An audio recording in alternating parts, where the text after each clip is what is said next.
carcasses were in here somewhere. Okay, there's the mother. Now look at this.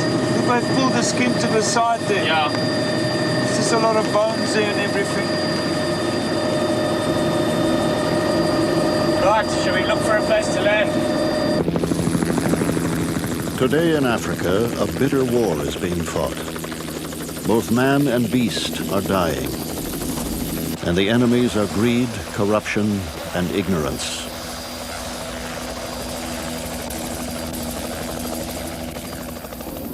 The battle is being waged over the black rhino, sought by poachers for its valuable horn. In the past 15 years, over 95% of the animals have been slaughtered. Each day, Ranger Dolph Sassine patrols the Zambezi Valley. But for this mother and calf, he was too late. A lot of people would say, what does Rhino do to the bush? As a bushman, you can turn around and say, Rhino has been created by God as part of creation. We need it to look at it. It's a beautiful animal, and we can live side by side.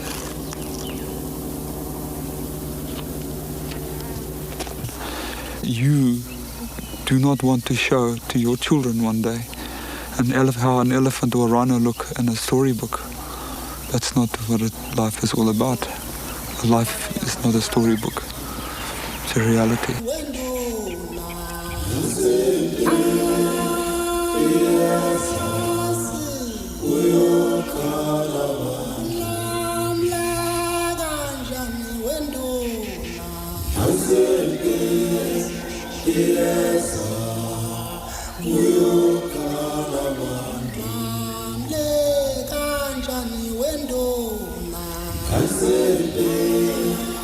For 45 million years, one of the planet's most primitive mammals wandered the plains and forests of the world with little to fear.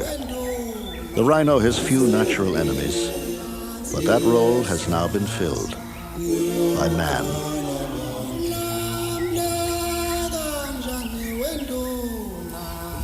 More than 30 species of rhinoceros once existed. Today, there are only 5, all endangered.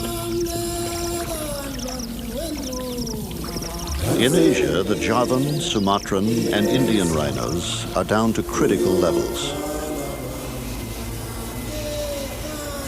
In Africa, the white rhino is somewhat more stable, closely confined in a few well-guarded South African reserves. But the black rhino is hurtling towards extinction.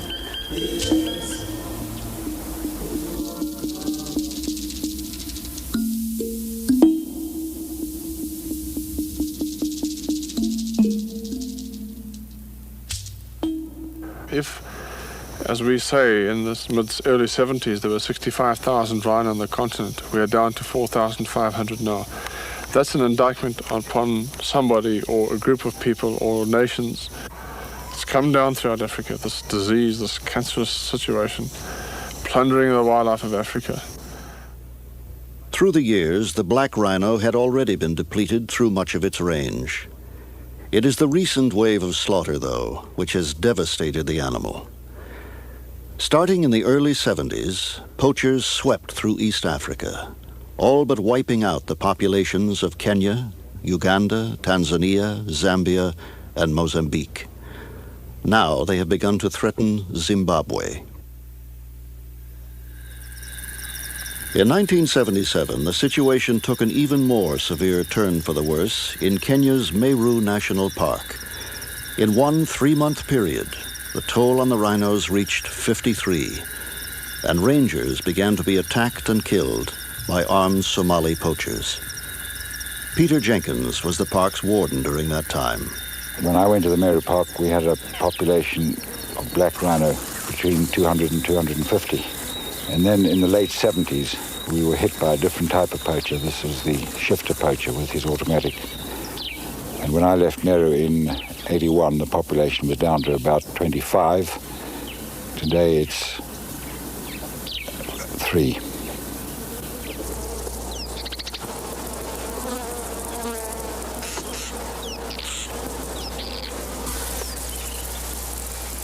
The beginning of the rhino's decline can be traced back to the mid-19th century.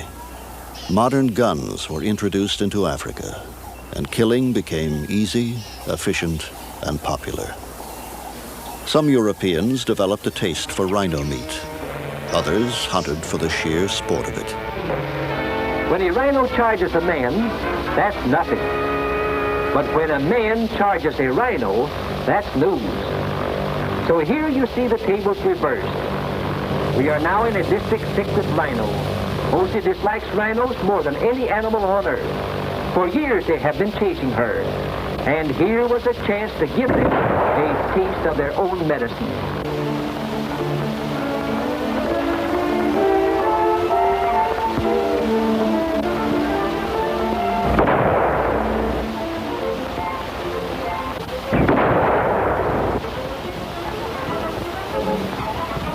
Mr. Rhino is public enemy number one in Africa.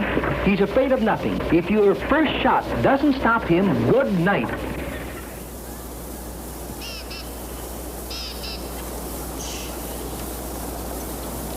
It is not hunting, however, that poses the great threat to the rhinoceros. Instead, it is the demand for the horn. Ironically, the very feature of the animal that evolved for its defense may bring about its extinction. Though hard and strong like bone, the horn is made of keratin, like the human fingernail. It grows throughout the rhino's life at a rate of about 3 inches a year.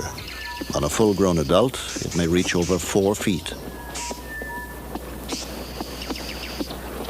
For thousands of years, rhino horn powder has been a treasured commodity in the Far East.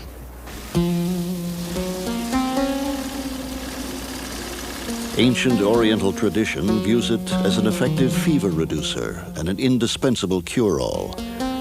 The use of rhino horn as an aphrodisiac has been greatly exaggerated and is found only in parts of western India. As early as the 16th century, rhino horn powder was recommended in a classic encyclopedia of Chinese medicine, still widely consulted today.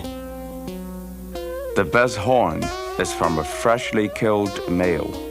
Black is better than white. The tip has the most virtue. Pregnant women should not take the powder, or they will miscarry. Modern medicine considers the claims highly unlikely, and almost all Far Eastern countries have officially banned the importation of rhino horn. Still, the local market flourishes. In the back streets of Taipei, Bangkok, and other Asian cities, African rhino horn retails for up to $7,000 per pound.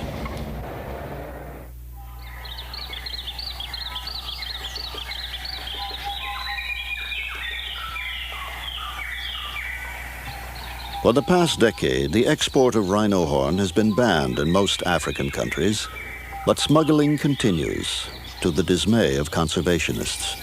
Back in the 1970s, when there was very little effort to control the trade, the outlets were very diffuse indeed, going out on aircraft, on boats, and perhaps overland as well. But nowadays, I think that the routes have become rather more confined, and most countries seem to point a finger at Burundi as the major exit point in Africa for rhino horn. So I believe a very large proportion must be going out from this one country.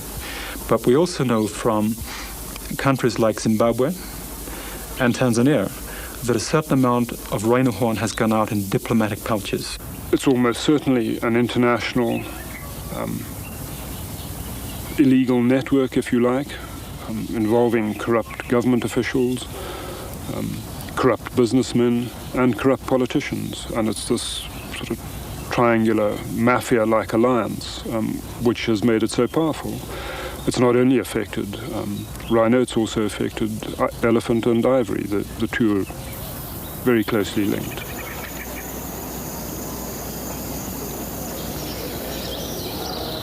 Throughout history, the port of Mombasa, Kenya, has been a center for many kinds of illegal trade. Rhino horn, leopard skins, gold, ivory. Each dealer has his specialty. This pile of ivory, taken from 500 elephants, was hidden in falsely labeled spice crates. It was seized by Kenyan customs officials while awaiting shipment to the Middle East. The route is an old one. For thousands of years, Arab dhows have sailed these waters, sometimes with valuable contraband aboard.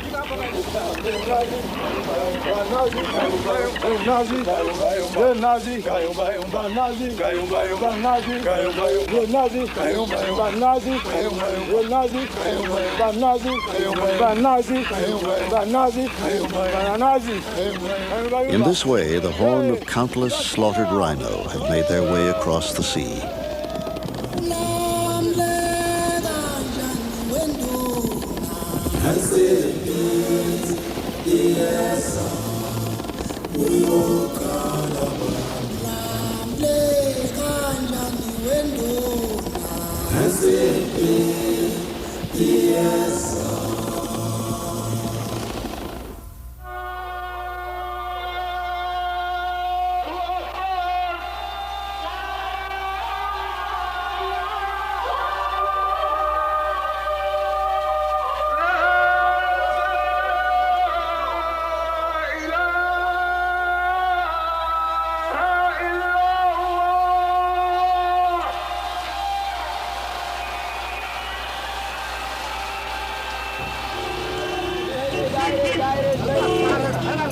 In recent years, the horn has often ended its journey in North Yemen. It is here that one more damaging twist to the black rhino story has been added.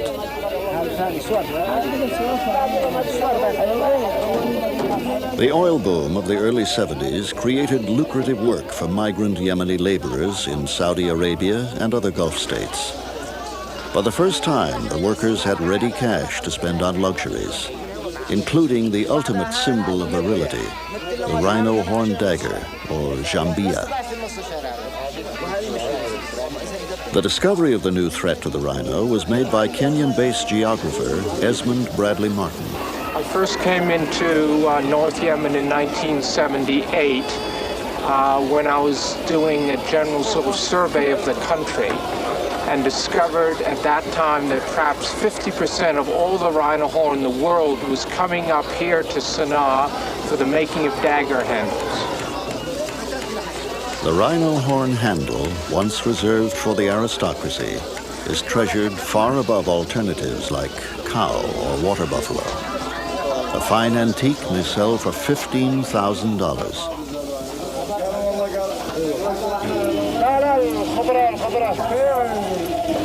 When polished, the horn takes on an amber opalescence, greatly admired for its subtle beauty.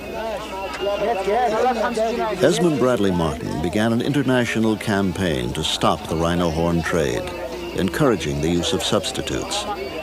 After some 10 years, his work is showing signs of success. International trade has slowed in many eastern countries. And since 1985, the North Yemeni government has been enforcing a ban on importation. But it's not nearly enough. Where there is profit, men will trade. The middleman, by transporting the horn from the smuggler to the dealer, keeps business going briskly. I will buy for about $700 per kilo and sell for about $1,400 per kilogram. So I make a profit of about $700. The diplomats who smuggle rhino horn come mostly from Somalia, Ethiopia, Sudan, South Korea. I saw rhino in Nairobi. I like it. I like rhino.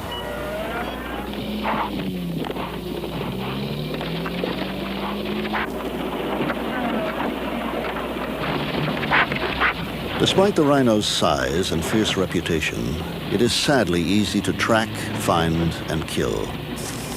Its thick hide offers no protection against bullets, and its behavior patterns are too predictable to elude the determined poacher.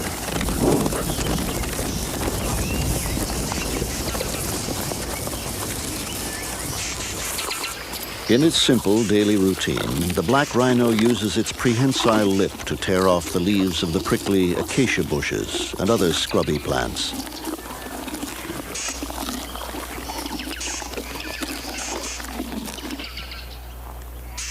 A solitary creature, it lives on a home range of from 1 to 12 square miles.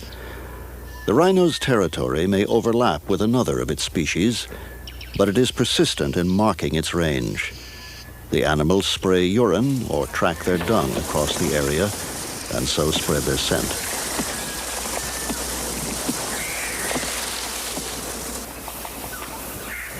Contrary to appearances, the rhinoceros is a peaceful being and only rarely takes exception to the occasional trespasser.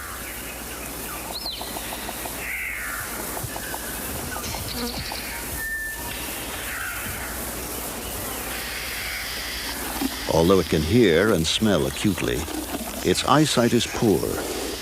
Help comes in the form of the oxpecker, which serves as a lookout. In Swahili, the oxpecker is known as askari wa kifaru, the rhino's policeman.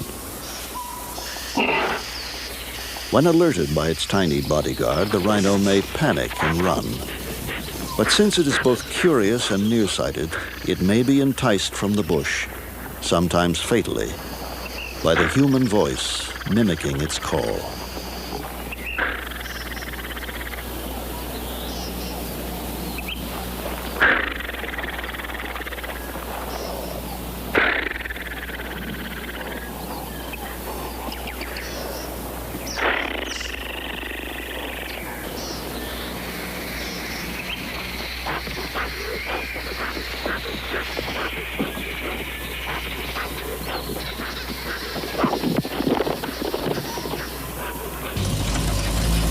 The first man to devote his life to the study of rhino behavior was John Goddard.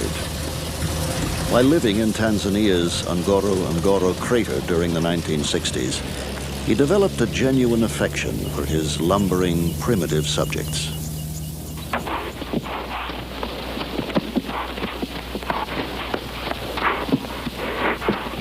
Goddard was deeply committed to his work, regardless of the hazards. Even a tranquilized rhino can be dangerous. Weighing up to 1.5 tons, an adult bull represents a serious threat.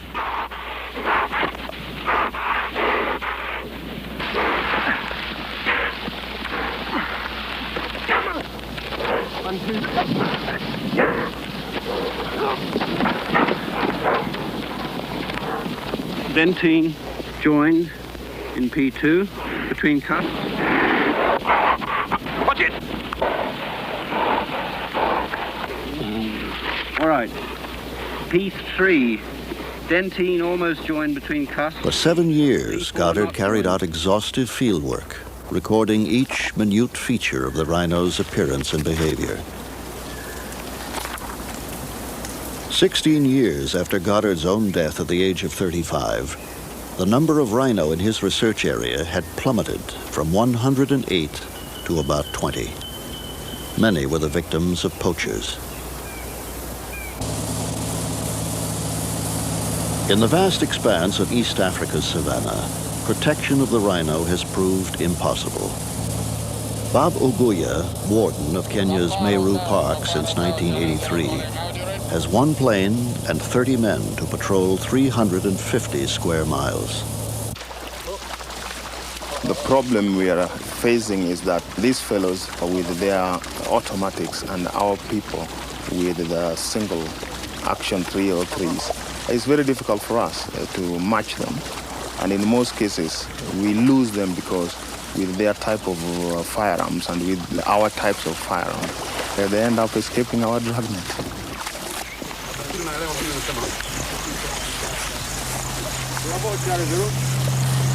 Can you tell that guy to continue the fire up?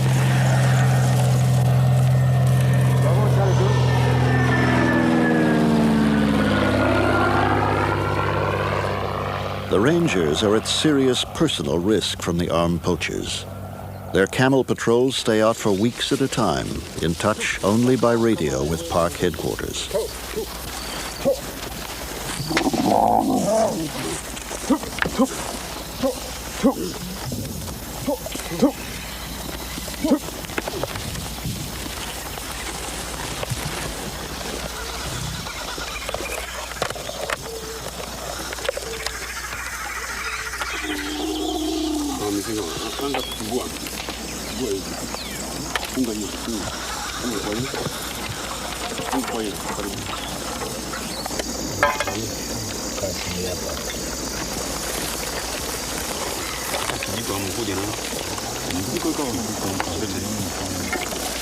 Despite the men's vulnerability and outdated equipment, they are dedicated and loyal, even in the face of tragedy. Vile tulipoteza hii sergeant yetu ilikuwa shauri. In December, we lost our sergeant to the poacher's bullets. We saw him die. Without adequate weapons, we were helpless. Too many of our men have fallen because we could not defend ourselves. If we had automatics instead of 303s, we wouldn't be losing our people.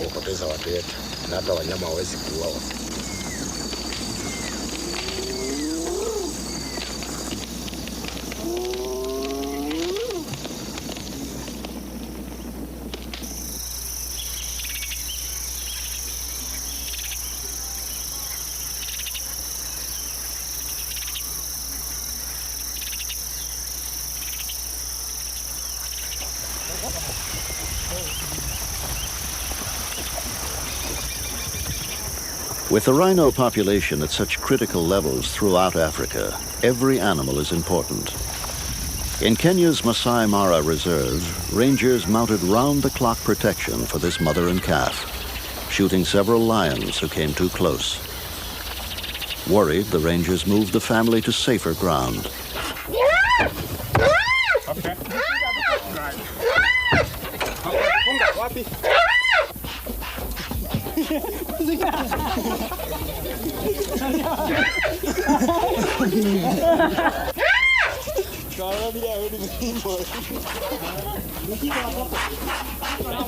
The calf was better protected, but his mother kept trying to get back to her old territory, leaving her baby open to attack. The lions seized their chance. After the incident, the rangers turned to Daphne Sheldrick, who raises wounded and orphaned animals. On one of the occasions that she was away, the lions got in and they caught him and actually made a real mess of him. Fortunately, they were young lions and they weren't very experienced, but they certainly chewed him up very, very badly, and he was dumped on my doorstep, more dead than alive. I must say he's a fantastically plucky little rhino. In fact, his mother's a very placid, dozy old cow, so I expect this has made him have to be slightly more alert. The first thing we had to do, of course, was get a friend, because he'd been through tremendous trauma, so we got the sheep. They've been good friends ever since, and wherever Sam goes, so the sheep follows, and they play together and wander around together, and he'll just grow up here until he's weaned off milk, and then we'll have to send him somewhere to be a wild rhino.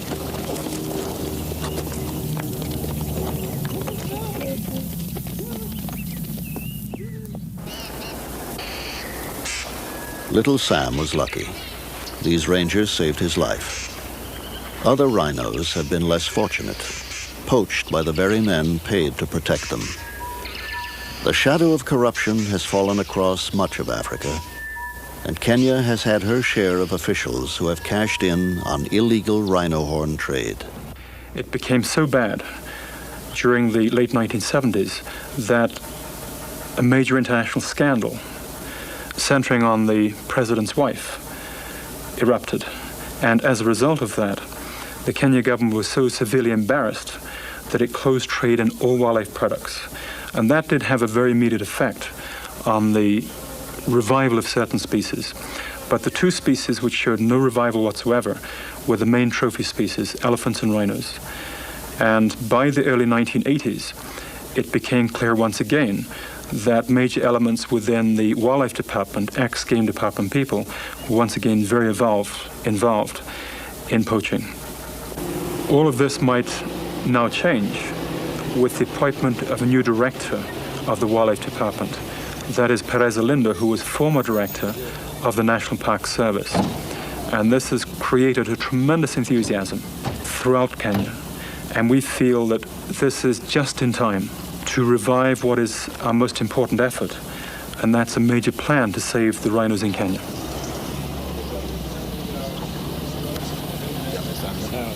The problem of human beings is everywhere. We have found people who are colluding with criminal elements. They have been prosecuted. They have been imprisoned. And I'm afraid that I cannot and I will not compromise with or collude with people who are out to do things that will harm conservation and wildlife in this country. We cannot compromise with sin, I'm afraid. The sin is not always hard to understand. Within the poverty-stricken rural communities of Africa, there is a powerful incentive to poach. A family may be lucky to earn $20 a month. Each member of a rhino poaching gang may earn $100 or $200 per raid, a year's income. Although the big money is made by the middlemen, dealers, and corrupt officials, the pay is bountiful by local standards.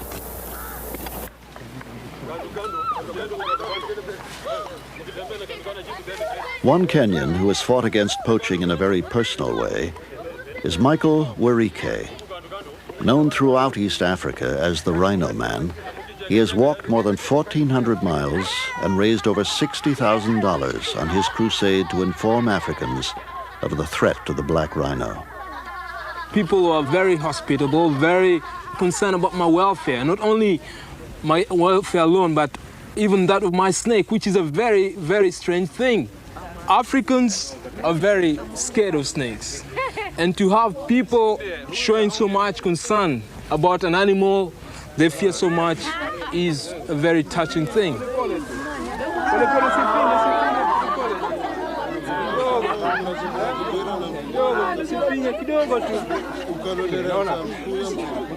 The local people are just as concerned about the wildlife, about the environment, just like any other people.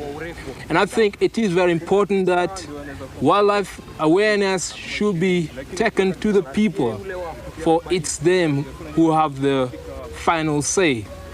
And they are ready to cooperate, provided that they're given the right information, the right encouragement. Nyanda za juu, Eldoret. Na faru wetu wanauawa kwa shauri ya watu ambao wanataka kuwa matajiri upesi, waendaji haramu na walinzi ambao wanaweka pesa mbele kuliko dhamana ya mazingira. Even with the work of dedicated men like Werike, Kenya's war to save the wild rhino has essentially been lost.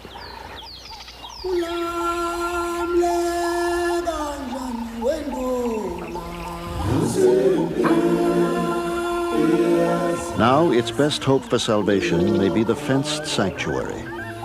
Although critics view them as glorified zoos, they are far easier to manage than the huge reserves. In some cases, it is private citizens who have taken up the cause.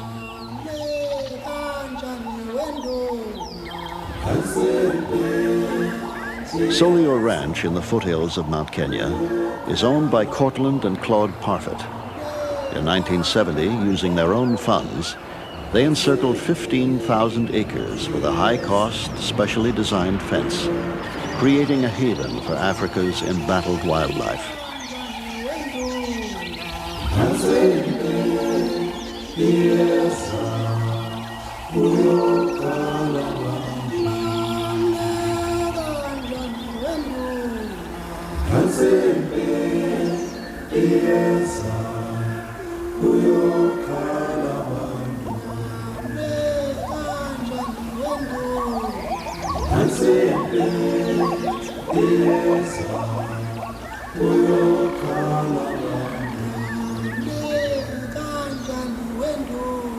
Over a 10-year period, they introduced 23 black rhino and 16 whites.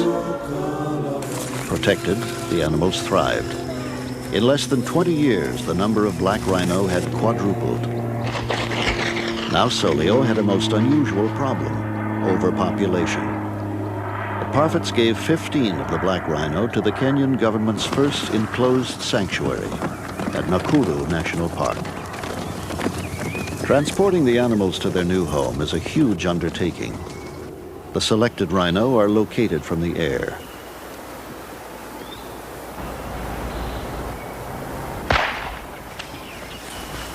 Okay, dart is in. Keep it in sight. It's running south. A vet walks to within 40 feet of the unsuspecting animal before using his tranquilizer gun.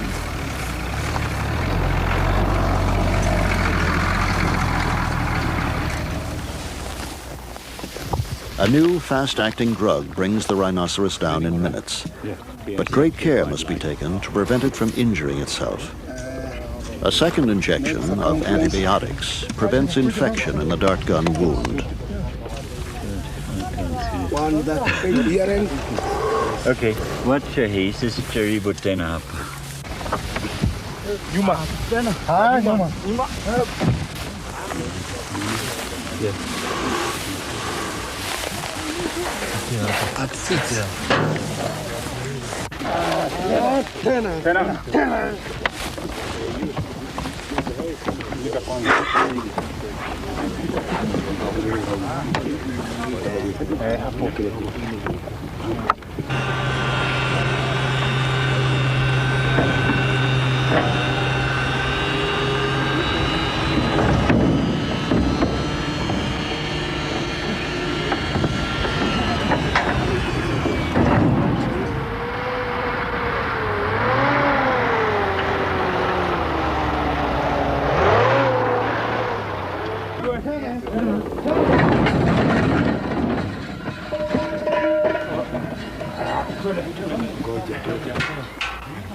Though unceremonious, this rhino's awakening is the next step in his relocation.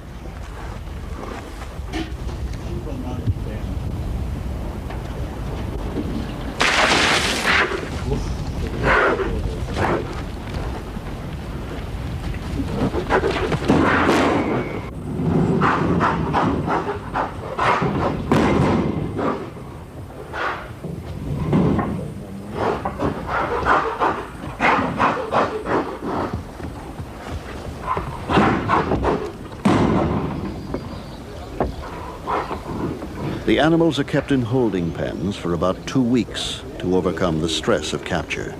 Soon, though, this young bull will be installed among the tourists and flamingos of Nakuru.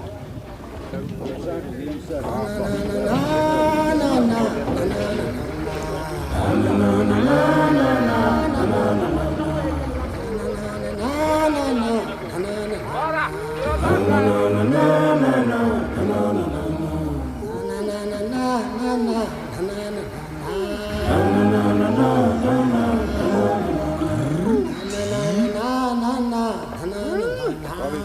na na na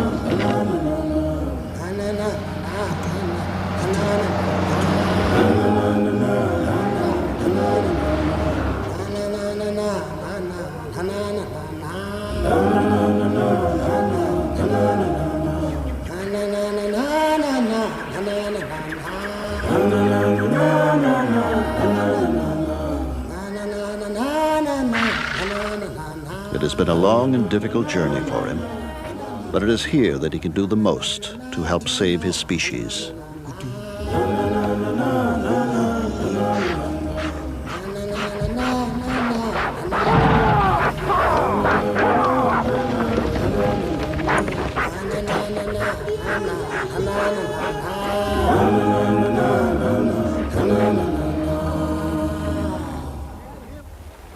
Although the rhino may be well protected in fenced sanctuaries, the situation creates another problem: inbreeding. Wildlife biologist Rob Brett lives and works in Kenya on a remote private reserve. He is closely observing the animals in an effort to find a solution. Although rhino have been known about, wondered at, admired, hated for such a long period, we know virtually nothing about their breeding. Such basic things as what turns rhino on, what makes them breed at optimum rates. It's crucial that we find out as much about this sort of behavior of rhino in order to conserve them under the new conditions that exist. Their favored habitat is bush. They are generally nocturnal. They spend most of the day asleep. And to observe the nitty-gritty of rhino sexual behavior takes, first of all, a lot of patience and a great deal of interest.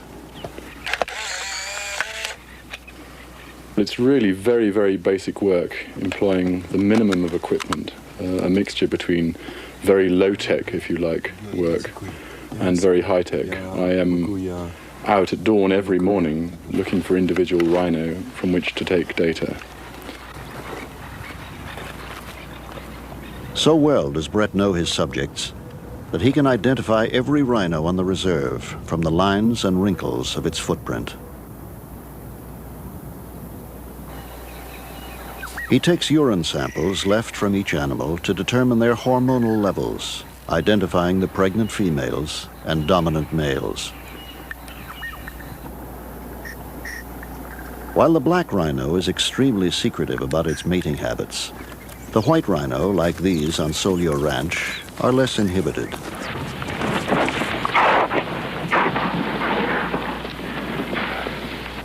This dominant male has asserted his influence and now begins his courtship, which may last for many days. He approaches the female and rests his head on her rump.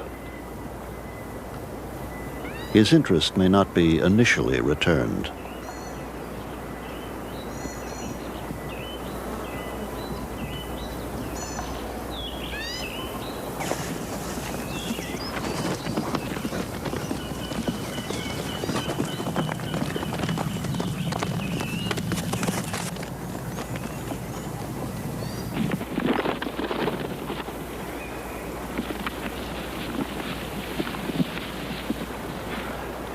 But his persistence eventually pays off, and mating occurs, sometimes lasting over an hour.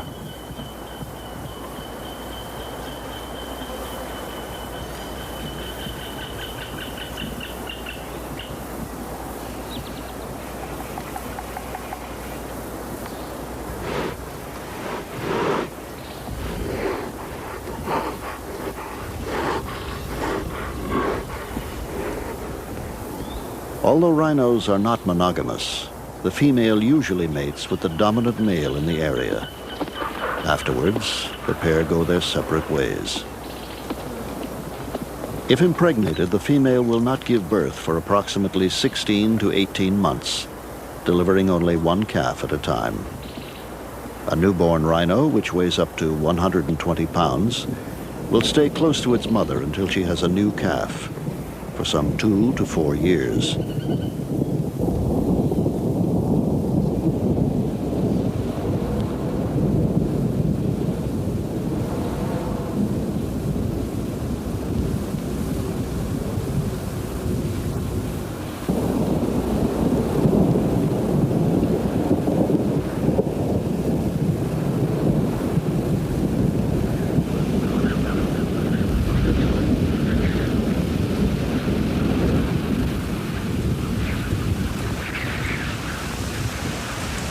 The rhinoceros, slow to reproduce and quick to die, faces an uphill struggle. In the wild, there are so few left that some never find a suitable mate. In Kenya and elsewhere, the fight becomes increasingly grim and ever more complex. It can be argued that the numbers of rhino are very low, but I think it would be negligence on behalf of the world to just turn their backs on this country now and say, all is lost. There are only 400 rhino left, they're not worth saving. We have had long years of experience with poaching, which is what Zimbabwe's having now. Armed poachers. Zimbabwe's getting it for the first time. I wonder whether they're going to actually be able to save their rhino by just having armed patrols and shootouts. I know in Kenya that they are fighting armed gangs there and there are contacts taking place. But we've, right from the onset, have taken on this task as a war and not as a conservation exercise purely and simply.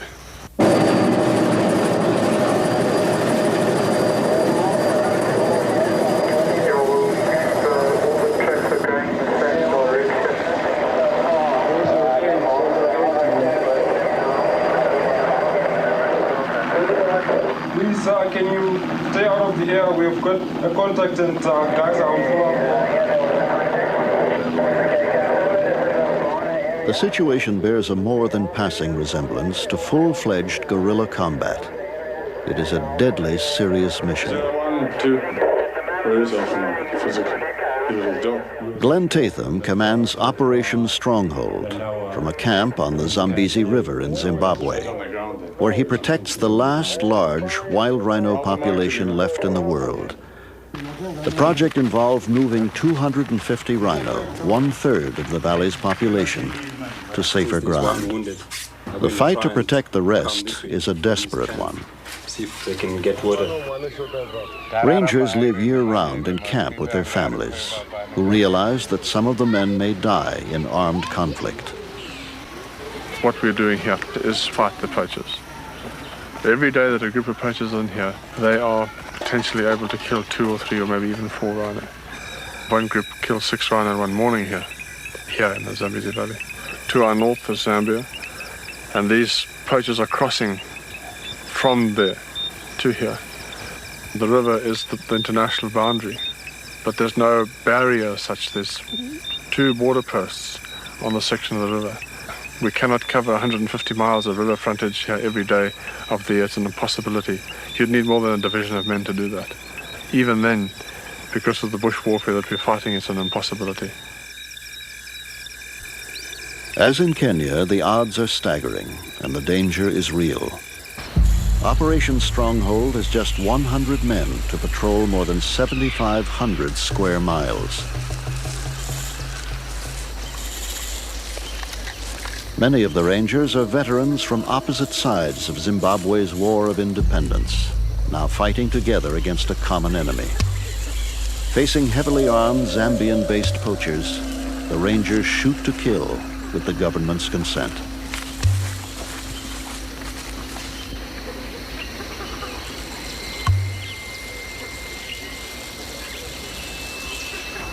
Since 1985, more than 30 poachers have been shot dead and at least 20 taken prisoner. In the same period, some 330 rhino have died.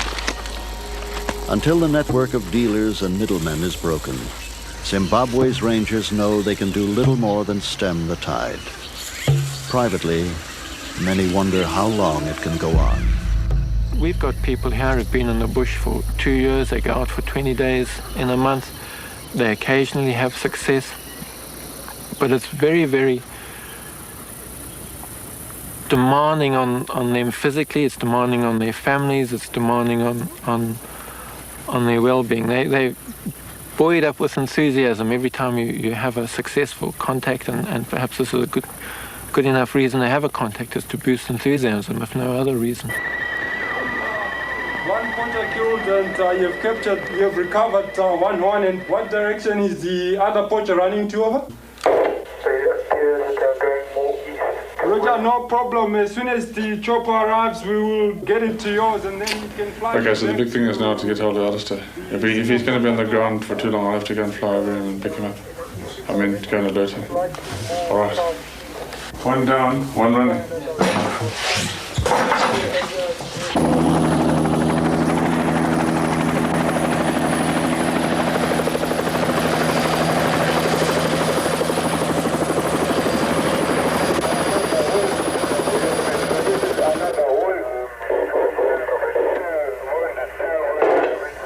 Okay, can't we get them in and start leapfrogging her? The support units are on their way now, and they'll be cutting spoor from Wundu up to Ecology. 401 is sending down 6 details to 70.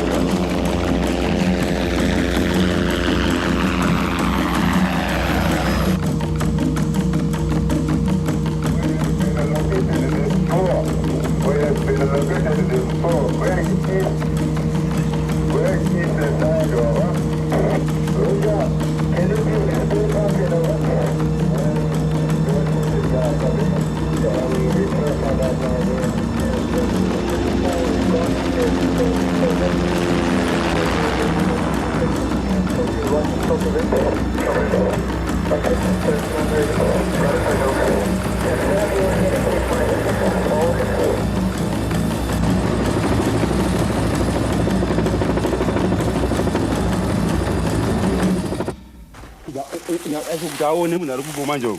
Kubaro, 40 them 40 5 shots one time. We might out at Vacha won't come on 45 shots, man. Ukubanjo, Achivari, 4 shots, the AK. Vura Manjo, we are Vura Manjo. Manjo Mojanga Geza, Abasia Buti Papa. I know it has long in this group.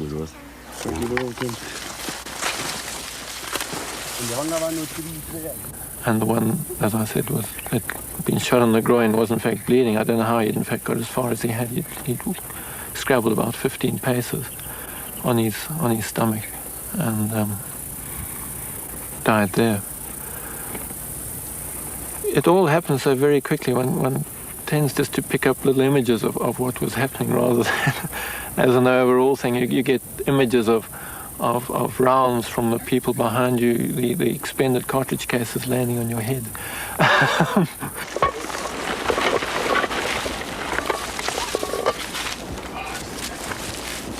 The gang had killed 4 rhino in as many days.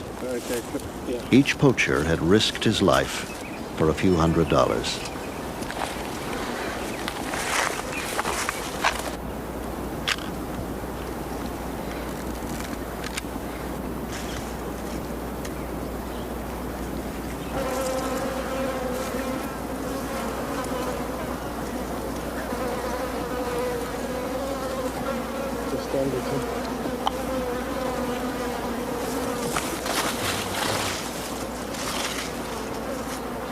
The rangers know that Zimbabwe is the last stand for the wild black rhino.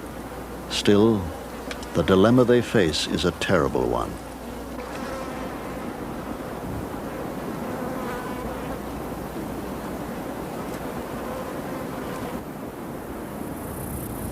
One often wonders about the human life for a rhino life.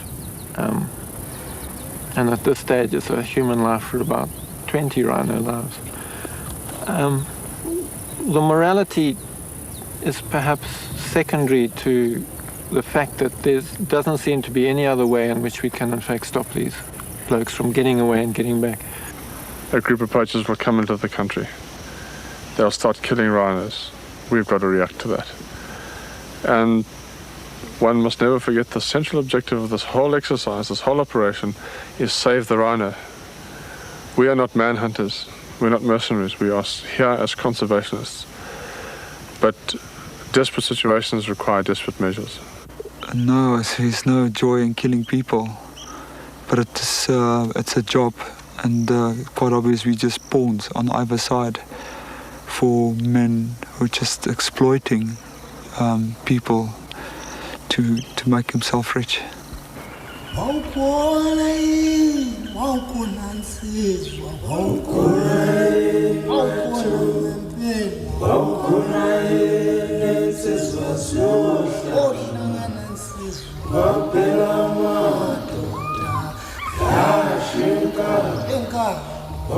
"45 million years of nature, unraveled by man in an evolutionary microsecond. Still, the rhinoceros can be saved. If a major international effort were mounted to stop the poachers, the rhino would almost certainly bounce back. But until the incentive to kill is removed, the profit for the poachers, middlemen, and dealers. The battle will go on. If the fight is lost, the rhino will be doomed to exist only as a drawing in a child's picture book of things that once were and are no more.